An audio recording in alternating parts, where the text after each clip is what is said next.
This is the working with your teams and their primaries. My name is Brett Fisher. I'm the president and CEO of Brett Fisher Sports Consulting. I've been on the primary side. I was head of premium tickets and vice president of suite sales with the Barclays Center and the Nets. And now I have my own sales and consulting company, working more on the secondary market. So definitely excited to be here. And more importantly, let's introduce the panel. First, Karin Anderson from the Minnesota Wild. She's vice president of corporate partnerships. Second up, we have Jim Ross, who's Executive Vice President of Business Operations and Strategy with Palace Sports and Entertainment.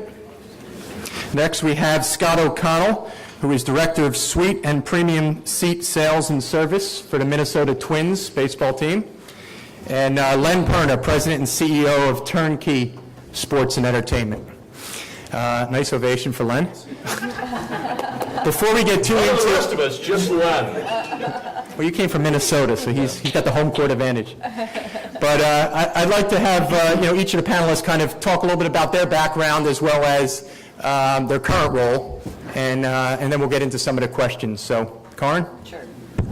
All right, thanks. Karin Anderson with the Minnesota Wild and Xcel Energy Center. Been there for 17 years. So prior to that, I was over at the University of Minnesota and worked in a marketing and promotion function. But my role has evolved from started a little bit on the ticket side, but then corporate service and up through the corporate partnership and ranks, and then as it stands right now, I oversee corporate partnerships, suites, and our loge, our premium areas, quite honestly, and then our retail operations. So. Thanks, Karin. Jim Ross with Palace Sports and Entertainment. Been in the team sports side of our business for a long time, 25 years or so. Primarily on the revenue side, been involved in marketing, kind of working backwards a little bit. Been with Palace Sports and Entertainment for about 6 months. I work for Dennis Mannion, who's our CEO and president, oversee a lot of the business operations and strategy, primarily revenue responsibilities. Prior to that, I was with the Cleveland Browns, where I was SVP of business development, so some experience in the NFL. Prior to that, with the New York Yankees, closing the old stadium, opening the new stadium. Wow. This is impressive. A lot of fun. Thanks, Len. I'm glad you're impressed. Prior to that, down in South Florida for 11 years with the Marlins and Dolphins, and then my first job in professional sports with the New York Mets. So happy to be here. Very good. You bounced around a lot. You can't hold a job. It was a lot of fun. Now I know what Bill told me to keep you guys in line throughout the session. We're going to do our best to keep this lively here this afternoon. Scott O'Connell, as you mentioned, I'm with the Minnesota Twins, and actually I'm a dinosaur. I'm starting my 30th season with the team. Never worked any place else in professional sports. I will clap for that. Yeah. Yes. It started out, believe it or not, as a telemarketer. Answered an ad in the newspaper that said, "Come sell season tickets for the 1985 All-Star Game." Rose to the organization, eventually became director of ticket sales, and then as we built the new ballpark, became in charge of selling all the suites and premium seats associated with Target Field. After we moved into the ballpark, then I became the director of suites and premium seats. So my job is to make sure all the people on the high end of our organization, or at least our customer base, are happy. And as you well know, that's not an easy job. You got a great voice. You got a perfect voice for radio. And a face for radio as well. Okay. All right, I am Len Perna. I'm the president and CEO of Turnkey Sports and Entertainment. Just to give you a little bit, I was an attorney for ESPN in the very early days of ESPN, and went on to then run the business operations of the Detroit Tigers and Detroit Red Wings, both owned by Mike Ilitch. Then ran the business operations of the Texas Rangers and Dallas Stars, both owned by Tom Hicks. And then 18 years ago founded Turnkey Sports and Entertainment. We do an awful lot of market research all across sports and entertainment and media, and then also separately have a recruiting company for executive search called Turnkey Search. So happy to be here. Very good. As you can see, we have a great panel put together today. I got a handful of questions that I'd like to go through, and then I'd like to open it up to the audience as well to answer any questions that you guys may be thinking of.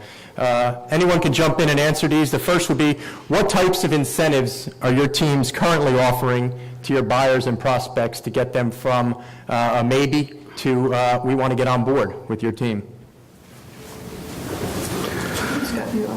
Oh, you want me to go first? I'll go Scott O'Connell. Work our way down this way. Nothing, no, I'm not kidding. One of the things that we're kind of in a different situation, because when we were at the Metrodome, we had no suites. It was all controlled, operated, sold by the Minnesota Vikings. So as we moved into Target Field, it was our first foray into premium seats and suites.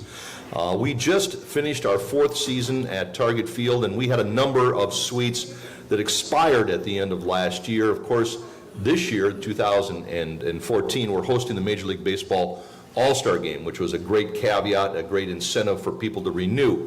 But on the heels of that, we also had 3 losing seasons in a row, totaling 99, 96, and 96 losses respectively. So as I went to market to renew those people, it became more and more difficult based on their lack of usage during the last, especially 2 months of the season last year. So we lost about 5 suites, which are in the process then of trying to remarket based on the All-Star Game being the caveat.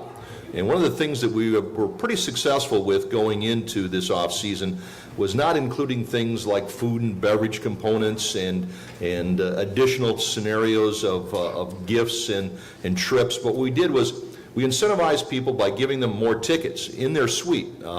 In our suites, we have the exterior seats and then 4 or 6 drink rail seats on the windows, which open up. So what we did was we included those, which is about another basically $12,000 worth of tickets.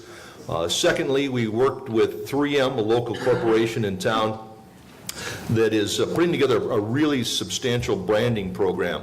So as an incentive for people to renew their suites or move into a more expensive suite, we included a package upwards of $5,000 to brand their suites and become a little bit more tied into their facility in comparison to leaving their suite without any type of branding. So there's a bunch of pieces to that. There's the prospects, there's the renewals, and then there's the people that we're trying to sell new. And the programs are a little bit different for each, and I think one of the themes for today has been flexibility and creativity, and we certainly try and apply those things to everything that we're doing. On the new sales side of things, we've got a lot of inventory. The Palace is, I think, the oldest building in the NBA, next to Madison Square Garden, but we haven't transformed the building quite like MSG has, although we've invested a lot of money over the last 4 or 5 years. So the building is up to snuff. We've redone our suites. We've redone our club areas. So the building really shows quite well. Over the last 7 or 8 years, we've had a lot of accounts that have gone away that haven't renewed. So we've put a lot of effort against recapturing those former accounts and really showcasing the new Palace and the brand and all of the exciting things going on in the building. So that's really an educational effort more than anything else, so they can see what we've done since they had a suite with us. On the renewal side, and we've tapped into a lot of Lens information, and we've done some research on our own, and we've learned what people have liked, what they haven't liked, the food offering, the experience, and we've done a lot of things to try and modify from that standpoint. One of the things that's also important to us is we have a lot of suite holders that buy fractional shares, so we're trying to create more incentives to get people to buy larger shares. Kind of obvious, intuitive stuff, but it's stuff we've spent a lot of time on over the last year or so we can get a half share to buy a full share, a quarter share to buy a half, whatever the case may be. So, and then one of the other things, and this is sort of a Palace sports and entertainment way of doing business, we segment by lifestyles. And suite holders obviously are the highest lifestyle, and we've got various benefits and amenities based on lifestyle, and we break them down into 3 groupings. Media, and those are the types of things that you would expect, like communication, special content, unique website, merchandise, and that's, the autograph stuff, the gifts, and And then the other is memories, and that's the trips and the unique experiences. So we kind of break our lifestyles down that way, with the highest spending customers getting the most. And that's a way we also try and get people to spend more with us to access different lifestyles. I would just say, in terms of, them having access to some of those experiences, is that something that's transparent to all buyers? Or is it, if I'm dealing with the, senior vice president, I get access to being down the field for batting practice? And if I'm dealing with just a ticket sales guy, when I call in at 1 o'clock in the afternoon, I only receive my suite for all the events. Is that something that's transparent to all buyers? I can answer that. I mean, in our case, I would say it's not necessarily transparent. You're not going to go find it on our website that you can do this arena tour or this Zamboni ride or this Chalk Talk from West Walls or anything like that. The way we sell our premium areas, there's two gentlemen that are largely responsible for it, and they spend a lot more time listening to what the client's needs are, because there's a finite number of Zamboni rides, and you guys might laugh, but if you're in the hockey business, you know how valuable those are and what they can mean. And you don't want to necessarily just have somebody say, oh, I'm going to take that, and then you don't have that to really put another sale over the edge on that. So I would say it's not, we don't disclose a menu, if you will, because we don't want people to see it or know that it's available. It's just more about us doing a better job of understanding what the client needs when and what's going to work better for them, if it's a catering bank, if it's an arena tour, if it's somebody visiting their suite. So I would say we don't necessarily publish it, but we try to have an arsenal of opportunities to fit what the client needs. We're probably in between that. We do have what I think is a pretty powerful list of benefits that come with different products. And as I mentioned earlier, we're trying to incent people to spend more, make a larger commitment, so there's commensurate benefits and amenities based on what you spend. The other thing, and I think we can get better at this, is how we customize by customer, because I think we all know not all customers are created equally, and there's people that buy a suite for personal use. Most of them buy it for business, but they have different types of businesses, and there are different things that are of value to them. A golf tournament might be of value to one customer, but not to somebody else. And some networking events may be extraordinarily important to that other customer. So we're trying to be more customized in our benefits. We do have a published list, which, like I said, I think is pretty good. But of course, for suites only, not for regular tickets, we keep things in our back pocket. So if there are items that we learn about the customer that we think will get somebody over the hump to either buy new or renew, and I think Darren said it at launch, things for kids are huge, make a tremendous impact. Things for a client's client are huge. So we have a lot of things at our disposal that we try and deploy to on a one-off basis. Of course, the risk is people talking and, hey, I heard you did it for this guy, and why do you need to do it for me? But, we think we manage that part of it pretty well. Oh, you want to go or you want me to? No, go ahead. Okay, all right. So now I think you have to separate the two factors here. If you're talking about your premium seat area, it's very easy to treat them somewhat the same, because they're all buying tickets, they're all buying the same amount of tickets, they're all buying basically the same price. You're sitting next to somebody who's paying the same price you are. So when it comes to people like our Champions Club people, which is our inclusive, valet parking, all-in program behind home plate, which is easy to do. Every year we do a kids' day in the field. It's breakfast with TC the Bear, our mascot. Every January we bring them back for a holiday party, try to keep them entertained and engaged during the off-season, right about the same time that their second half of their invoices are due. So it's very easy to keep those people all on the same page, and we encourage them to talk with each other, because a lot of times they share tickets, they split games. If they're not using them, they have an outlet to go sell them to. When it comes to the suite people, obviously that's a whole different character altogether.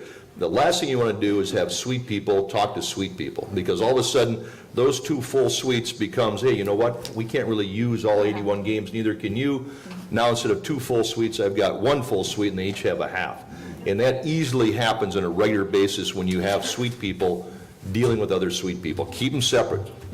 Do your programs, do what you have to do to keep them engaged and entertained, But, the bottom line is that anytime you get suite people in the room together, it's a disaster for you. So this is going to hurt because I'm a lifelong Twins fan. So in today's marketplace, is that realistic? I mean, I walk around the United Center, I just walk into the suite with the guy 3 sides, and I go, I got too many. What's your story?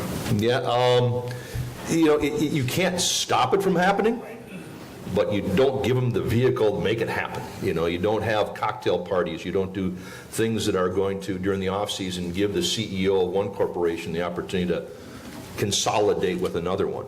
We do a lot of different things throughout the course of the year, wine tastings on a monthly basis and so forth, but we don't have events that are geared like a business-to-business opportunity with suite holders. You're shooting yourself in the foot. I would beg to differ because I have extra inventory and I move it that way.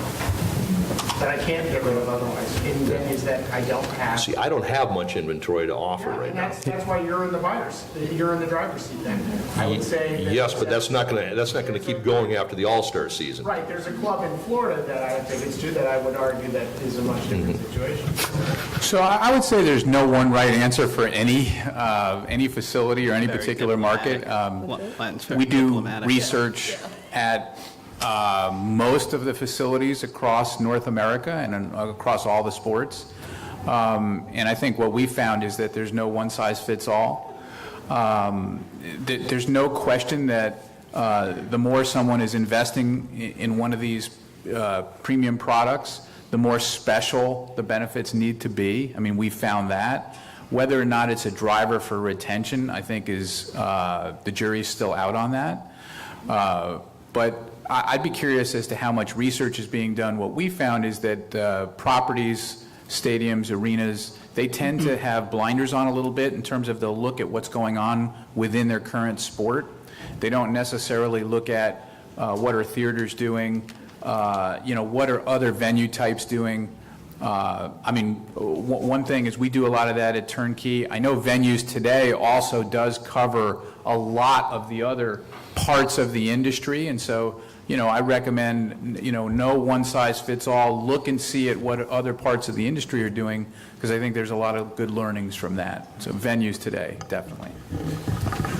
Good topic. I mean, we went as far as creating a Barclays Center business alliance for all of our suite holders, where we facilitated introductions in a setting similar to this, where we would have our suite holders kind of give product information about, what it is that their company does, and trying to facilitate introductions so that they can drive revenue. We had one guy who was a landscaper in New Jersey, snow removal during the winter time and cutting grass during the spring and summertime and landscaping. And he went and he was able to get, Tiffany's on board with their corporate account. And he went and got some pharmaceuticals on board with their headquarters as clients of his. And, I don't think he would have been spending $300,000 on a suite if he didn't have that opportunity to position himself and talk to, high net worth individuals and other companies about what his product is. So I can see that. And then, So Brett, you're executing Scott's worst nightmare, Yeah. right? You're putting these guys all together. Did you find the result was, aside from reselling services amongst each other, did you find that there were those conversations about I've got too much, let's consolidate? I did, which is why I started Brett Fisher Sports Consulting, and now I have access to those suites and premium tickets. But it worked to help us sell. We leveraged, and not to get too much on our side, but we leveraged any business to business. So anybody that was getting the carpeting or the painting inside the building, they probably didn't have a use for suites, but we knew it was our hardest product to go and sell. So even a painting company with 5 employees, if they wanted that painting contract inside the arena, we made them purchase a suite or make a large financial commitment to us. And ultimately, they came saying, I can't use this thing for 200 events, 20 Disney shows in 2 weeks. Can you help us sell some of that inventory? Yeah, they just jack up the price of carpet then. No. I guess I want to clarify, when it comes to business to business, we do put people together. For instance, we have a trucking firm that has a suite right behind home plate, put them with a granite countertop company, and now they're doing $2 million of business a year. So, we do help facilitate that, but I'm not about to let them hook up on their own when it comes to, like, for instance, 2 law firms or 2 banks that all of a sudden we're starting to split the amount of games that they have. So there's logic, but there's also some trepidation. Because it depends, too, on the term of the agreement, right? If they're locked in for 3, 5, or 7 years, Right. you know, they're into their... Yeah, both of those were locked in for 10, so I had no problem putting those 2 together. But I'd also say, you know, and Scott's in a different spot than we are right now, but, you know, finding out if they have too much inventory, they're going to eventually go away. And then instead of keeping half, they're going to have 0, or they'll buy 3 from you a night, or a year. And so, you know, you have to listen, and you have to figure out how to preserve as much as possible.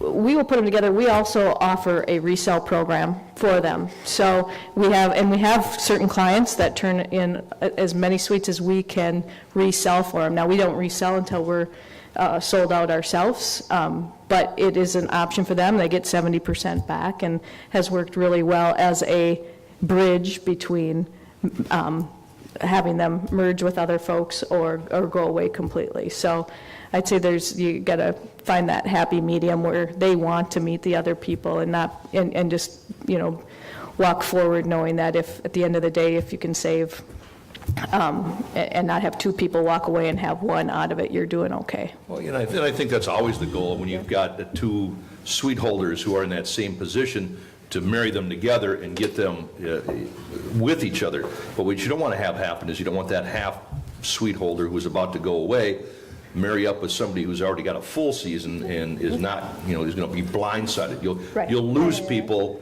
if you let that happen that you didn't see coming. Okay. Talk a little bit about, I guess, some of the other events that are going on inside your building or inside, you know, in the market that you guys have access to, and it helps you leverage sales. I mean, is that something you guys are finding to be valuable? Yeah, I can take a first stab at that. With Palace Sports and Entertainment, we've got the Pistons, obviously, but we also host a lot of the top concerts as they tour the country. And, you know, depending on how the basketball team's doing, our concert schedule can really create a lot of value and drive a lot of value. So that's, you know, a really nice asset that we have. We try and book other events besides concerts, and we do family shows. We had the NCAA Regional a couple of years ago. So those things, in our case, are extremely helpful in selling packages. We are in the process, I think, of right now trying to get at least 1 major concert a year.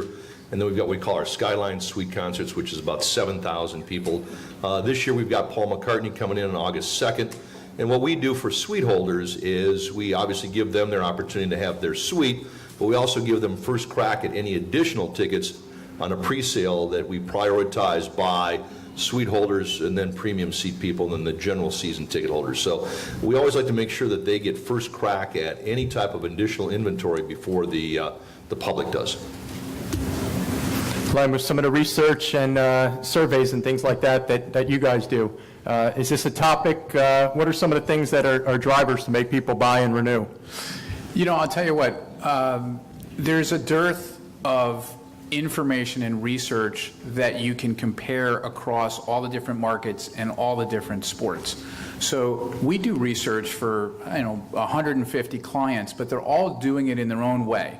Every survey tends to be unique, one-off. They've all got their own questions. They've all got their own situation.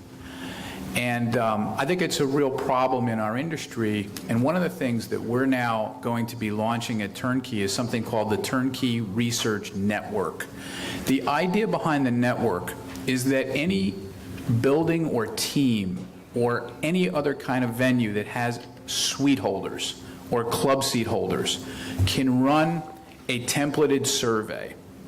And that survey can have all sorts of batteries of questions about likelihood to renew and level of satisfaction with all different elements, let's say, of the experience in the suite. Advocacy, would they promote to their business colleagues and friends the idea of buying a suite? All of these types of things that we can ask, we're going to now create that in a way that's standardized so that all the teams across all the levels of sport and in all the markets can ask these templated questions and then see where their customer feedback comes back and compare that to, in the case of, let's say, the Twins, how do we compare with the other, clubs in our division or the other clubs in our league or in all of Major League Baseball, or how do we compare with theaters? How do we compare with NFL clubs?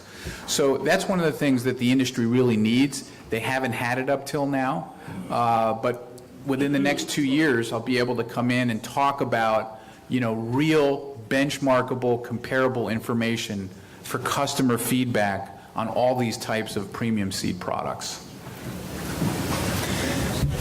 Yes. I work for the New York Jets, and since day one that I've been there, I handle the luxury suite sales.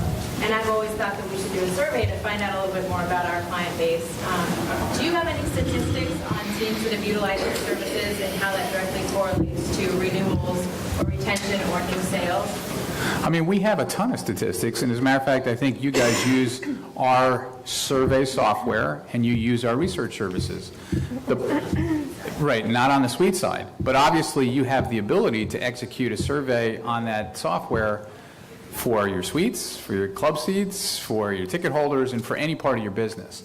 But what we found is that most clubs do not do that on the suites. Even, for example, across the NFL, we do the Voice of the Fan study. And that Voice of the Fan study is all 32 teams, and it's single game buyers, club seat holders, and season ticket holders. No suite holders. Suite holders are not a part of that project. So I don't know why suite holders are sort of the lost, forgotten nomads of the sports and entertainment industry, but we're going to change that at Turnkey. We do have a lot of clients that do suite holder stuff, but it's very one-off. It's very difficult to benchmark it and apply it to your situation. And I think by templating the survey, where, for example, you would be able to take the templated questions and then add your own customization to it so that you could get to a dashboard and compare how your customers are rating you versus all the rest in your sport and other sports. Within 2 years, I'll be able to come back to you and you'll be able to very affordably, very simply, very easily be able to see how are we really doing with our customers. That's coming. What's interesting related to that, the NBA does a great job with Teambo, and they've been mentioned a couple of times today in other sessions, and they're really good. They provide wonderful resources to the teams, and they've got a very elaborate predictive model for general seating, not for club seats, not for suites, on renewals. And they've got this very sophisticated metric on different criteria that they use to predict renewal rates, and it's reasonably accurate. It's pretty good. But they don't have it for club seats. They don't have it for suites. And, I actually asked them about it recently, and that's sort of coming next. I think, the best answer they gave at this point was a sample size related answer, which is, is it a big enough sample for it to be accurate? It's, it just hasn't been a priority. But to the extent we could advance that, it'd be really, really helpful. Any other questions from the group? I guess I would say just a little bit more insight, right? So you get the customer surveys back, and good, bad, indifferent. What is it, what's the setup then inside the team, right? So you have it, and it's great feedback, and this is who you want to reach, and you want to find their clients, and you want to find their competitors.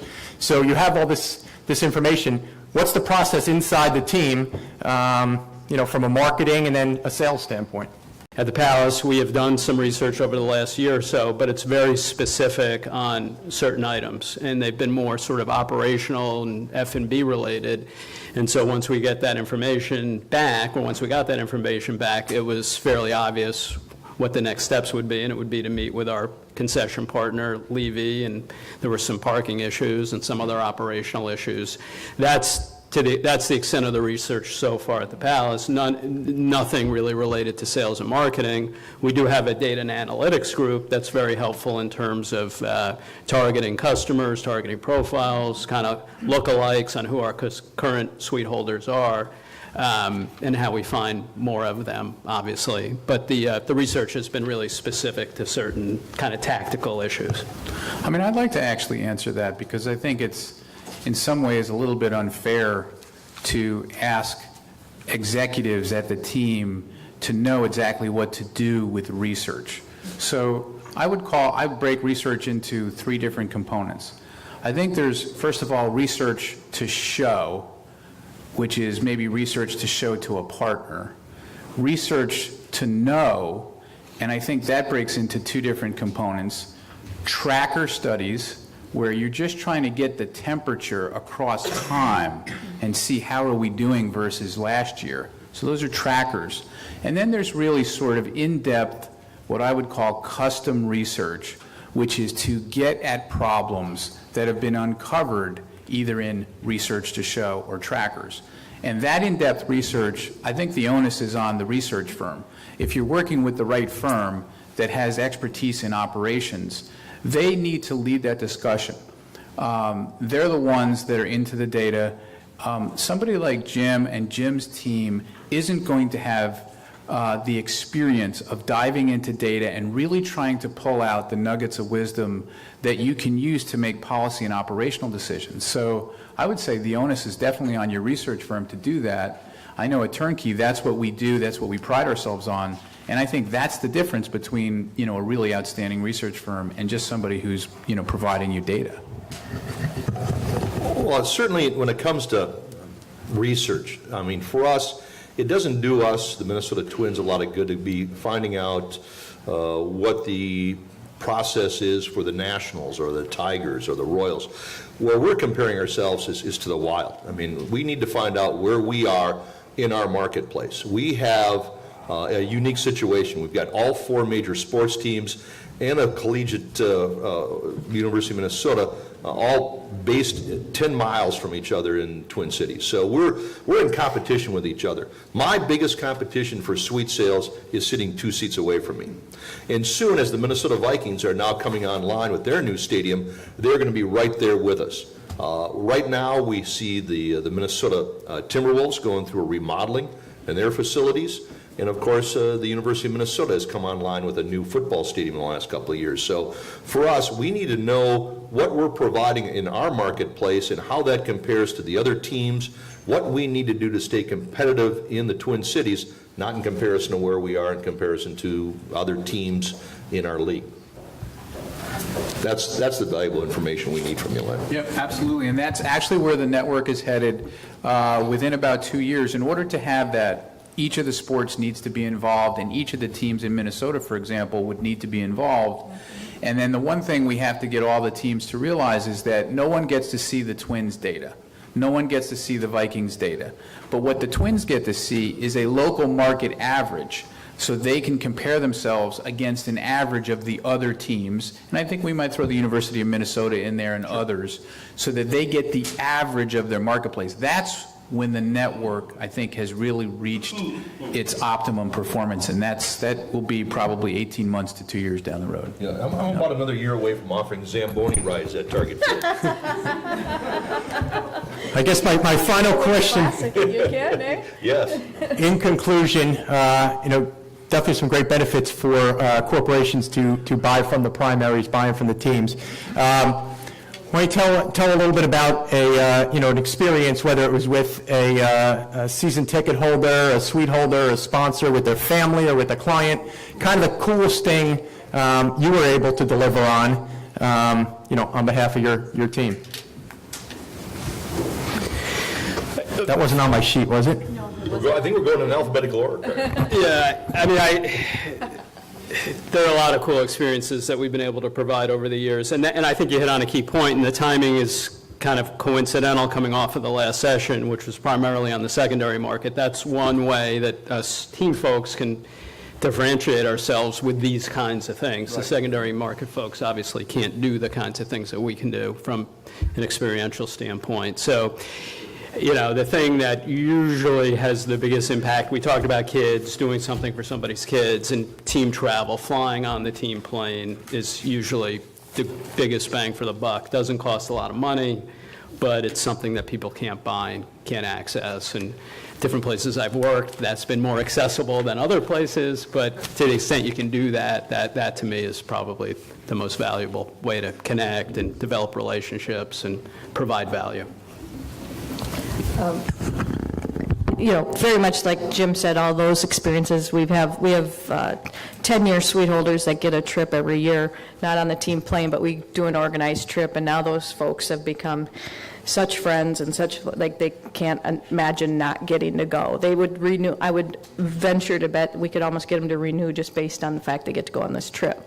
But one unique, funny experience that I've been part of this past year is we were able to sign a suite client on, they're in the manufacturing industry, and they very industrial related, and one of the things they asked us to do was give a tour of our mechanical room, and the people they had in, and it was like you would hit the jackpot for these guys, and it was like, that's all we have to do is go give them a tour of the boiler room and have our engineers. And I will tell you, as much as we laugh about it, it's about listening to the client and what they need and what would be. But for them, those people in that suite, getting to see an arena like the Xcel Energy Center's boiler room and mechanical pieces was like, going on their dream, winning the lottery trip. So that was just a kind of a funny, unique. And that company, once again, is, we have a boiler room. I think it's, we are in a great job. We're in a great role with an organization where you get to bring a lot of special memories and opportunities to people who, quite honestly, don't expect them, and that's always one of the great parts about what we do.